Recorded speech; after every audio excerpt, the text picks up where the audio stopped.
Hi, welcome everyone to the information session for the Fairfax Poet Laureate.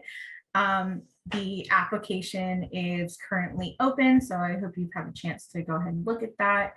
My name is Jackie Dubin. I'm the grants manager at Arts Fairfax, and while I won't be your main contact for if you're selected for the Poet Laureate, I will be your main contact for any kind of support you need with your application. So over the next month and a half while you're filling out, if you need help, please reach out to me. I also want to introduce Lisa Merriam, who's the Senior Director of Grants and Programs at Arts Fairfax. Lisa.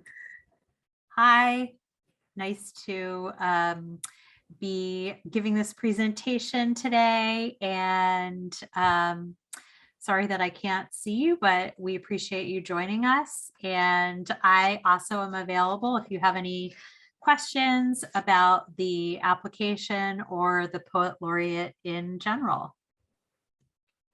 We also have Hope Capel today, who will be your, I'm going to pull up the next slide, who will be your point of contact for poetry after the application closes. Fortunately, Hope came down with COVID, so she's here to observe and help out, but we will be taking on the presentation. Hope is the arts education manager, so she'll be working closely with the selected Poet Laureate on the community engagement project.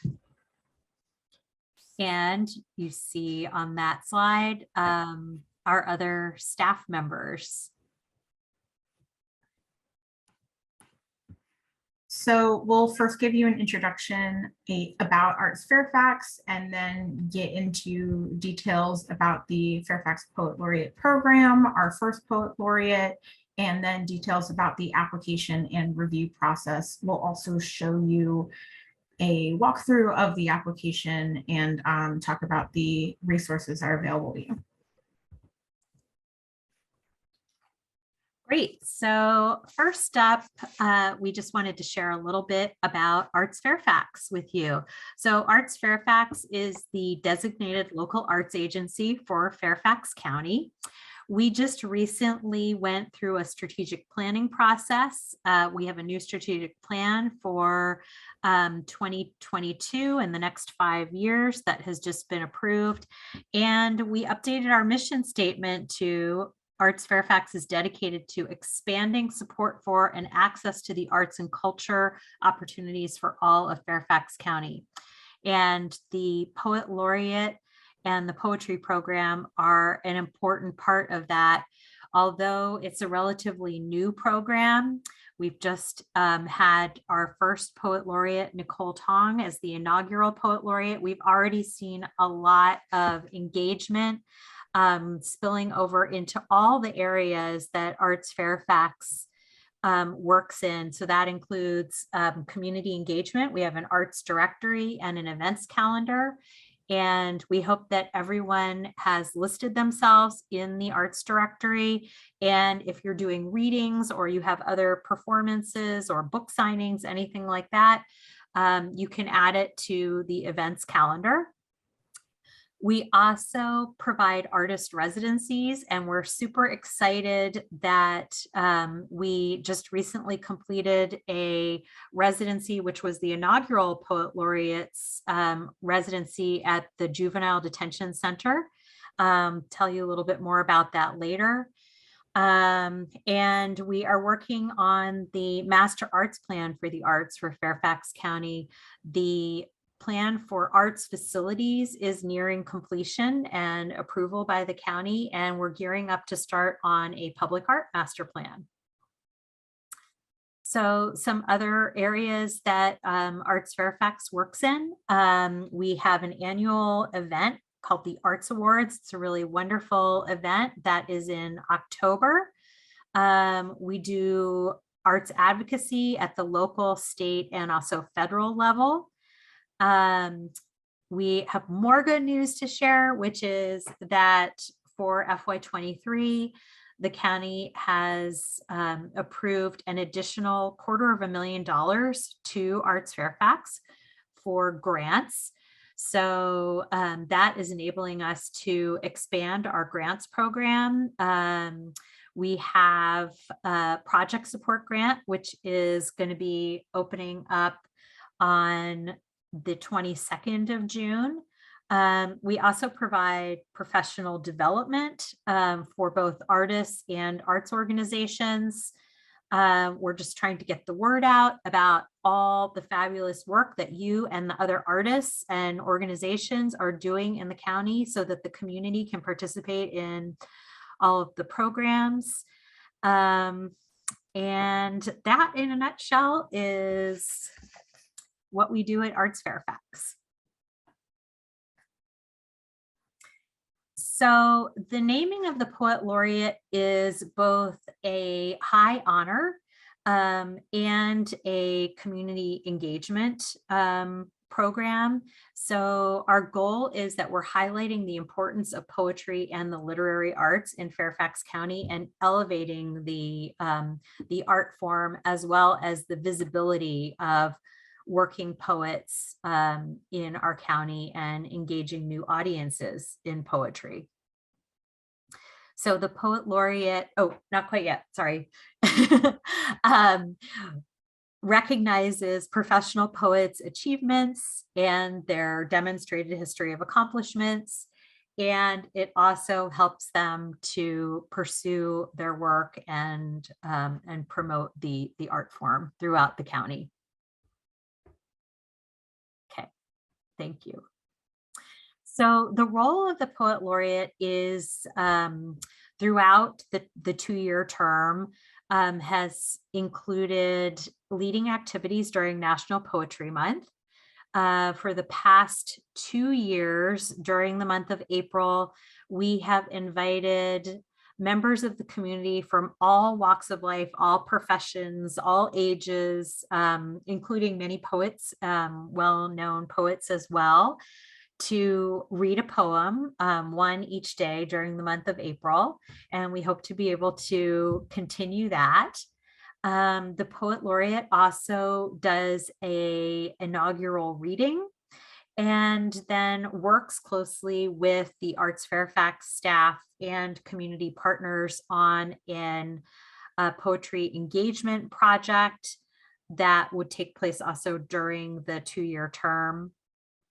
And that is part of the application process where you will propose what your area of focus would be and sketch out what you hope to accomplish through that project.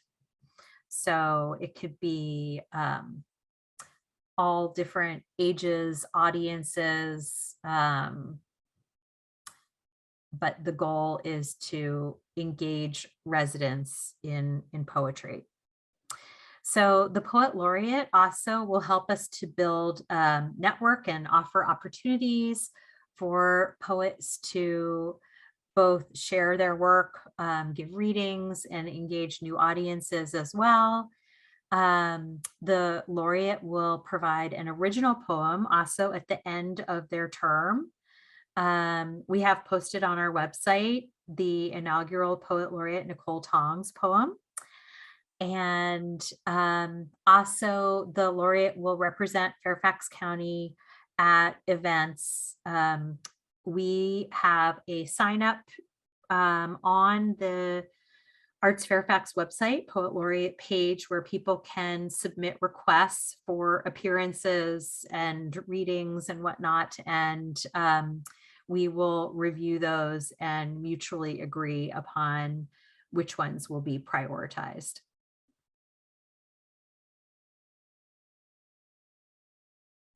Next. The goals of the Poet Laureate program are to recognize and provide support for poets and writers, to use the arts and humanities to engage people in cross-cultural and community-wide exchange of ideas, stories, and culture, to encourage wide participation in poetry through diverse cultural programming available to all residents of Fairfax County, to promote opportunities for poets, literary organizations, and writers to create, present, and celebrate their creative endeavors, and to be a catalyst for increased private sector support for poetry and other literary activities through leveraged public funding.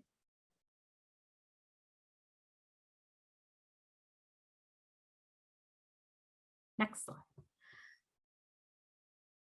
So a little bit about the inaugural Poet Laureate, Nicole Tong. She has brought poetry to countless Fairfax residents through poetry readings, presentations, interviews that she collaborated with Fall for the Book, one of our important partners, and also workshops. During her tenure, Ms. Tong curated community readers to celebrate National Poetry Month, which we work very closely with her on that. And she also completed a community engagement project that was the theme of her tenure was Poetry Lives Here and teaching living poets.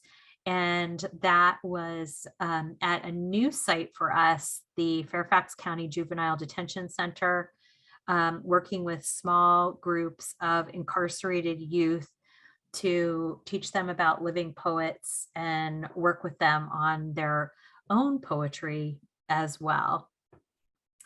And we're excited that one of the partners, Poetry Daily and George Mason University, are intending to continue this poetry residency program, regardless of whether the new Poet Laureate chooses to participate or not. This is a screenshot of the Arts Fairfax Poet Laureate website and poetry website. So in case you have not seen this page, this is where you can find the link to the Poet Laureate guidelines, the link to the application, some important dates, as well as recordings of the interviews that the inaugural Poet Laureate conducted with other poets through Fall for the Book, the videos of all the readers from the Poetry Month, both this year and last year, and a variety of really great resources that the Poet Laureate curated for us here.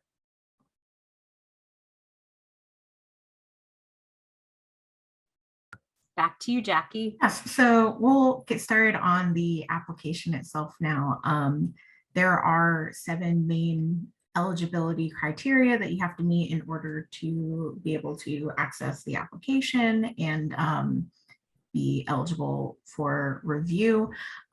You must reside in Fairfax County for at least 12 months prior to the application deadline.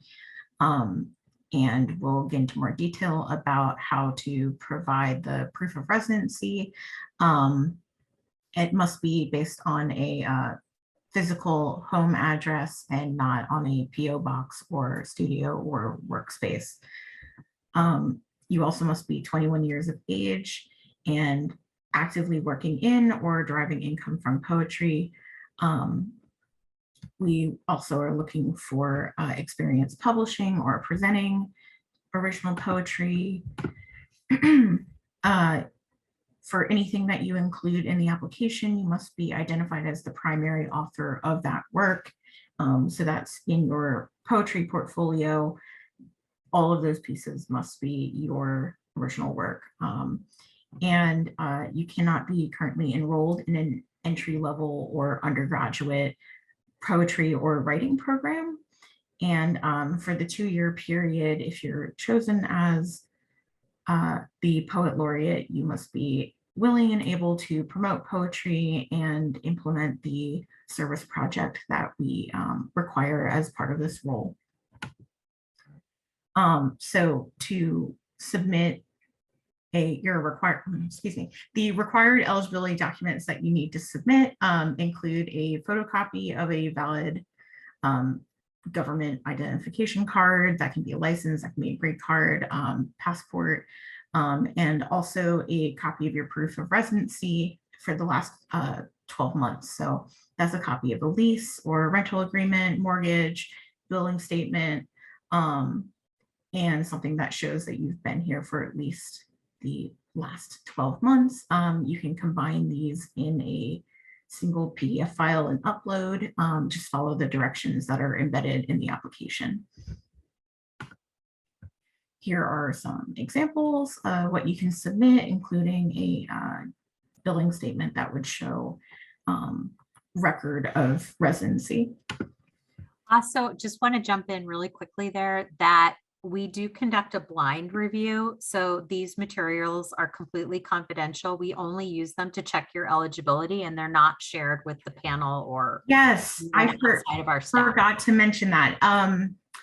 We are staff will look over your application before it goes to review to make sure that it's complete and that you meet the eligibility criteria. We'll see later that there's a quiz that you'll take at the front of the application the first time you start it, where you will answer those questions, read it very carefully. If something comes up and we'll talk about it again later, but if you're deemed ineligible while entering your answers after entering your answers into this quiz, just reach out and we can talk through the eligibility one-on-one.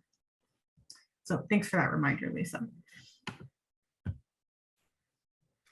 So just to give you an overview of what the review process timeline looks like, the application is now open. And the deadline to submit the application is July 30th. Then we will have a panel review on August 17th.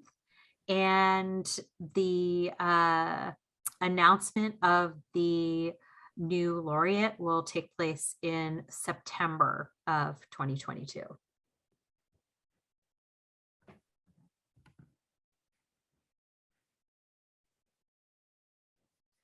So Lisa, do you want to take this? Sure, I'll keep going. The way that our review process works is that, as Jackie said, once the applications are submitted, we check to make sure that they're eligible and complete. And if you're missing any documents or something won't open, we will reach out to you to give you a chance to correct that and submit the updated information. If you are found to be ineligible, then the application will not be reviewed by the panel. Also, if we're not able to get in touch with you to complete the application to verify your eligibility, it won't be reviewed by the panel. But all eligible applicants will be evaluated by a panel of poets and literary arts professionals, and their recommendations will be forwarded along to the Arts Fairfax Board of Directors, and they make the final decision on the basis of their recommendation. So the panel will be evaluating each of the applications.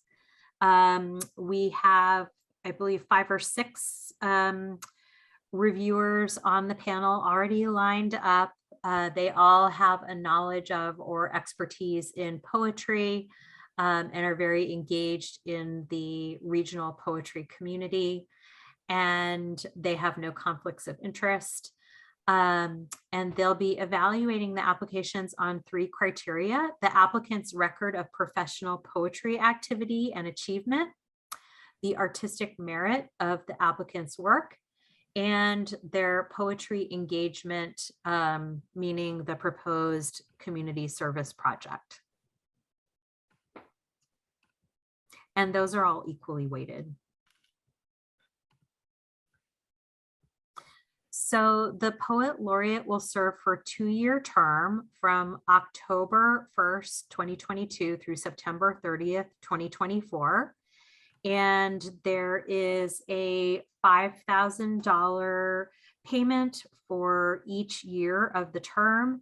And Arts Fairfax has additional funds available to support the community engagement project. And We also have funds available for designing and printing of a chapbook of the laureate's work, if that's desired. So the work samples that need to be included in your application mainly includes a poetry portfolio that would be 10 examples of original poems, published or unpublished, that represent your work. And we recommend one poem per page, if possible. We are also looking for a list of publication credits up to 1 page, and we ask you to include individual publications of your work, as well as poems or anything included in collections, magazines, or any other kind of zine. Please list these on a cover sheet, which will also be a required upload in the application. If it's if it's hosted online, you can leave it as a link, but there is a space to upload directly into the application. And your introductory video, which we can also talk about in more detail later, that will also be able to be uploaded directly into the application or listed as a live link on the cover sheet. A big piece of information to keep in mind is that any kind of link that you leave on the cover sheet needs to be publicly available and not require an account to access. So this could be a private or unlisted YouTube link that would be acceptable as long as the link is able to be opened without an account or requiring any kind of sign in or separate step of requesting permission to see. Supplemental materials is also a required upload. You can include any kind of letters of support or awards, programs or other promotional materials, or newspaper articles, reviews, testimonials, and then that digital video introduction that we mentioned on the previous slide that is up to 5 minutes of you describing why you appreciate a certain poet, reading your favorite poem, and then explaining how that work interacts with or will intersect with the needs and the needs of the Fairfax County communities that you'd like to serve. All of these materials should describe recent activities, and we ask that they describe activities within the last 3 years. The resume is also a required upload. There's no page limit on this resume. Upload what your most updated resume that you have is, and list your achievements, and just make sure it's in a list format so it's easy to read and understand by our panel. The terms and conditions, you will have to check a box that say you accept these terms and conditions when you finish your application and submit it. Like we mentioned before, there will be an announcement of an award in September. You will certify that your eligibility forms and information were all correct, and you can read in detail the terms and conditions in the Poet Laureate Guidelines document that's available on our website. We also will ask you to use us as your brand and acknowledge Arts Fairfax in all of your branding and activities while you're the Poet Laureate, and we can provide graphics, and we have a communication kit that's available. There's a link in this presentation that will be sent out after the webinar concludes. Before we look at the application, I'll talk about some tips to keep in mind while you're working on it, and then I'll pull up the application. So we ask that you write clearly and concisely. You don't use jargon that wouldn't be understood by people of diverse professional backgrounds. We ask that you review your submitted narrative questions for grammar and spelling errors. don't repeat information. Please keep in mind that the Arts Fairfax staff don't participate in the panels. We will simply observe the panels, regulate them, and we look at your applications only for completion and eligibility. The application must stand on its own merit. So while you can submit links to work and website and things like that, the reviewers will only be looking at the content that's included in your application and the attachments. They can't use prior knowledge of you or your work to contribute to their review. Double check that all of your contact information is correct, that your emails are correct. When you make your submittable account, if you don't have one already, make sure that the email you sign up with is spelled correctly, so that you are able to receive automated messages through the system. And this is a big one: log out of your submittable account when you're not actively working in your application. There's a chance we may have to go into the account administrative page and make minor updates to the application, but that means that there's a possibility you're not active, you're not working in the most up-to-date application, and we want to make sure that your answers are being saved. So all responses and edits to the application will be automatically saved while you're working in it, unless you have it up for weeks at a time. It's happened, it's okay. We just want to make sure that everything's working and up to date, and that you're saving and refreshing often manually to ensure that your answers are being saved. And as I mentioned before, make sure that links to work samples or video recordings are live and available without an account or requesting permission. I'm going to bring up the Before application. we Oh, go yes. on to the submittable application itself, should we take a pause and see if anyone has questions on the guidelines or anything we've been talking about so far? Please go ahead and raise your hand and we can unmute you. And otherwise, we'll just go ahead and we'll stop again for questions at the end of the. Yeah, we have a question from Danielle. I'm going to unmute you, invite you to talk, unless you would rather type your question into the Q&A box. But I'm going to go ahead and invite you to unmute. Go ahead, Danielle. Okay, hi. I also sent the question just in case, but under the guidelines under publication, it says that the Poet Laureate permits a non-exclusive licensed Arts Fairfax to publish a chapbook of their work and its use during the tenure of the Poet Laureate. Earlier, you kind of, Lisa, you mentioned it kind of being like an optional thing. Can you just speak to that a little more? Yes, so we had originally intended that that would be something, that would be of interest to the laureate, but Nicole did not, being published already, she just did not see that that was not a priority for her. Okay. So that didn't happen with the first laureate, but we want that to be an option going forward. Got it. Thank you. Do we have any other questions before we move on? Okay, we can come back to it after we do a run through of the application. And if you have questions while we're going through the application, go ahead and submit it into the Q&A box and we can answer them as we go.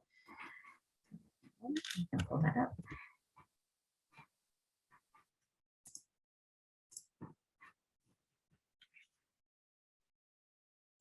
So when you first click through from the Arts Fairfax, I can actually, oh, that was the right page. 1 second. When you visit the artsfairfax.submittable.com/submit, which is also linked on the Poet Laureate page on the website, you'll see some introductory instructions and tips and recommendations for before you begin your application. Currently, the only live application listed right now is Poet Laureate, but as Lisa mentioned earlier, we will have the project support application opening up later this month. While your application is being worked on, you can continue to access it from this page and by clicking the submit button or the name of the application. But later on, you can find your submissions that have already been submitted by visiting the My Submissions link here in the upper right-hand corner of all submittable web pages. So I'm going to quickly go through the Poet Laureate eligibility quiz and give me 1 second. I just want to make sure that I'm going to do everything exactly right.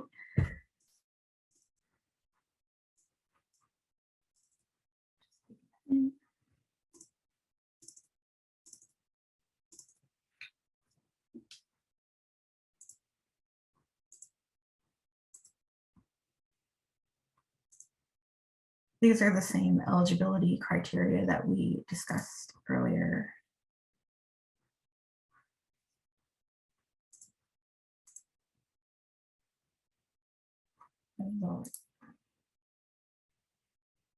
So after you submit the eligibility quiz, if you're deemed eligible by the system, you can then access the application.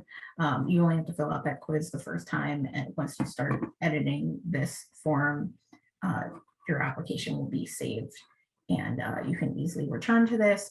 If for some reason it says you're not eligible, but you know you should be based on reading the guidelines to the application, just reach out and we can open up another submission for you. So the first section is applicant information. So that's your name, mailing address, address, information about where you live and which magisterial district you're from.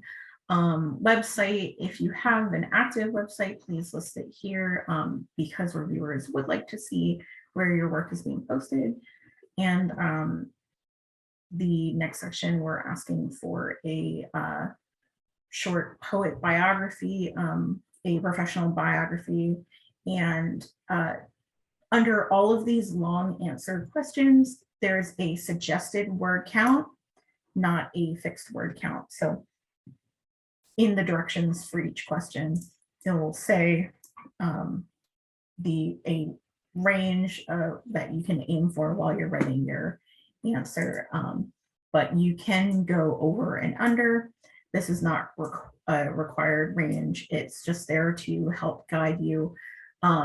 We do recommend writing your responses in a Word document where you can count those words and then copying and pasting it into the Submittable platform, since Submittable doesn't have a word counter built in. As you work, you will also have your answers automatically saved. But like I said, if you're not actively working in the application, I recommend clicking Save Draft at the bottom of the page and closing out, logging out of the site, closing out the application. Don't just leave it up for a long period of time if you're not working in it. We're also looking for a poet statement. So this is an opportunity to contextualize your work and your ideas and your artistry, and then a proposed community service project. So Nicole Tong, our inaugural Poet Laureate, had the program Poetry Lives here at the Juvenile Detention Center. So this can be whatever that project that you feel passionate about and that you feel you can complete in your or get started in your 2-year term.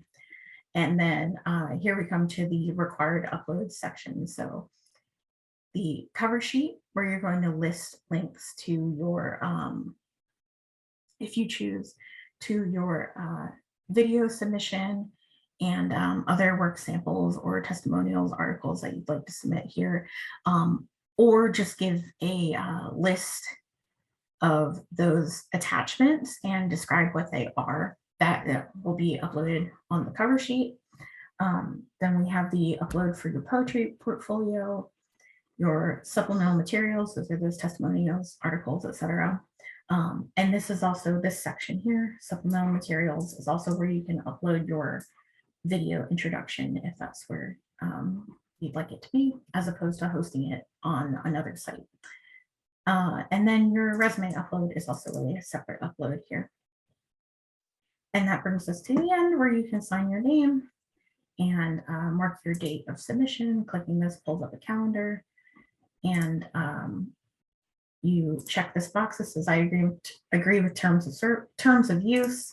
Clicking the terms of use link will pull up a pop-up which has the same terms and conditions as the guidelines. And if you're done, you can click submit. And if you miss a required question, there will be an error that pops up to let you know you need to go back to it. Otherwise, your submission will go through to us. We'll receive it, review it for eligibility and completeness. And you can, if it's before the deadline, you can also reach out to us and let us know if you need to edit the application in any way. We can open it for editing as long as before the deadline. Lisa, do you think I missed anything? Is there anything else we should add? I think you covered it, but let's see if there are any questions. I'm not seeing the questions in the Q&A for some reason. In the Q&A, you can see that there's 3 tabs. There's open, answered, and dismissed. I don't have anything in any of the tabs. Interesting. Because I do see Danielle's answer in the answered tab, so that's interesting. Okay. I'm not sure what the issue is. But I did see Danielle's submitted and I cleared it. If we have any other questions, this would be the best time to answer them about the presentation, about the program as a whole, or about the application. Great. We have another question from Danielle. I'm going to invite you to unmute. Yeah, I guess I would just ask to, it sounds like you can upload the video introduction in 2 different places. Is that correct? You can either have it be part of the cover sheet and have it be like a hyperlink to a YouTube thing, or you can upload just a video file under poetry portfolio. Yeah, you don't have to do it twice. Just one of those locations is fine. The cover sheet is where you'll list and describe what your attachments are, and that's also where you can include a link. So that it's whatever you prefer. If you'd prefer to provide a link on the cover sheet or upload it directly to the application, both are fine. And all of these uploads have the listed accepted file types here. If for some reason your files aren't uploading, you can reach out and we can also add that file in, as long as it's something that our reviewers would also be able to open on their own. Awesome, thank you.